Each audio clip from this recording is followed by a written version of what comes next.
காயங்களை ஆற்றுவேன். நான் உனக்கு ஆரோக்கியம் வரப்பண்ணி உன் காயங்களை ஆற்றுவேன். எரேமியா 30:17.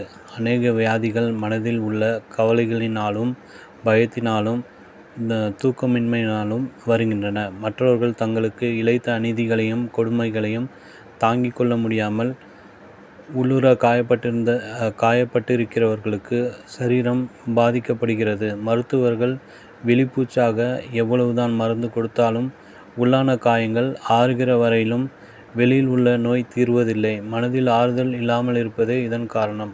கர்த்தர் நம்முடைய சரீரத்துக்கு மட்டுமல்ல, நம்முடைய ஆவி ஆத்மாவுக்கும் கூட ஆரோக்கியத்தை கொண்டு வருகிறவர். அவர் மனதிலுள்ள காயங்களையும் குணமாக்குகிறவர். அன்னை தெரேசா அவர்கள் நடத்திய ஆசிரமத்தின் முதல் முக்கியமான நோக்கம் மனதிற்கு ஆறுதல் கொண்டு வருவதே. இயேசுவின் தெய்வீக அன்பை காண்பிக்க ஒருவருடைய மனக்காயங்கள் ஆறுகிறது. காயங்களை ஏற்படுத்தினவர்களை மன்னிக்கிற சுபாவம் உருவாகிறது. பின்பு இயேசுவை ஏற்றுக்கொள்ளும்போது இரட்சிப்பின் சந்தோஷத்தினால் அவர்கள் ஆவி ஆத்மா சரீரம் எல்லாம் குணமாக்கப்படுகிறது. ஊழியர்களும் சுகமளிக்கிற பணியில் ஈடுபடுகிறார்கள். வைத்தியர்களும் சுகமளிக்கிற பணியில் ஈடுபடுகிறார்கள். ஊழியர்கள் வேதத்தை படித்து வேதகாம முறையிலே தெய்வீக சுகத்தை கொண்டு வருகிறார்கள். மருத்துவர்களோ வைத்திய சாஸ்திரத்தை படித்து அதன் மூலம் சுகத்தை கொண்டு வருகிறார்கள். ஆனால் இரண்டுக்கும் பெரிய வேறுபாடு உண்டு. தேவனுடைய ஊழியர்கள் முதலாவது ஒரு மனிதனின் ஆத்மாவில் கவனம் செலுத்துகிறார்கள்.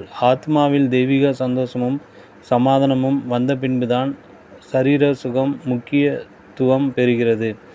இதைத்தான் அப்போஸ்தலர் யோவான், பிரியமானவர்களே, உன் ஆத்மா வாழ்கிறது போல் நீ எல்லாவற்றிலும் வாழ்ந்து சுகமாய் இருக்கும்படி வேண்டுகிறேன் என்று வலியுறுத்தி சொல்கிறார்.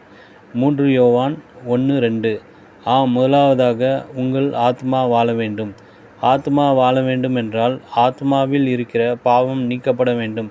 கல்வாரியின் இரத்தத்தினாலே கழுவப்பட்டு சுத்திகரிக்கப்பட வேண்டும். ஆகவே தாவீது ராஜாவும் கூட முதலாவது அவர் உன் அக்கிரமங்களை எல்லாம் மன்னித்து என்று சொல்லிவிட்டு அதன் பிறகுதான் உன் நோய்களையெல்லாம் குணமாக்கி உன் பிராணனை அழிவுக்கு விலக்கி மீட்டு என்று சொல்கிறார். சங்கீதம் 103:3-4. உங்கள் ஆத்மாவின் நிலையை ஆண்டவரிடத்தில் சொல்லுங்கள். உங்களுடைய உள்காயங்கள் ஆறும்படி காயப்படுத்தினவர்களை மனதார மன்னித்து ஒப்புரவாகி விடுங்கள்.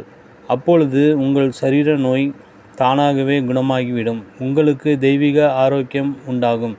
தேவ பிள்ளைகளே, இன்று கர்த்தர் உங்களுக்கு ஒரு வாக்கு கொடுக்கிறார். நான் எகிப்தியருக்கு வரப்பண்ணின வியாதிகளில் ஒன்றையும் உனக்கு வரப்பண்ணேன். நானே உன் பரிகாரியாகிய கர்த்தர். யாத்திராகமம் 15:26 என்பதே அது. நினைவிற்கு, அவர்தாமே நம்முடைய பலவீனங்களை ஏற்றுக்கொண்டு நம்முடைய நோய்களை சுமந்தார். மத்தேயு 8:17.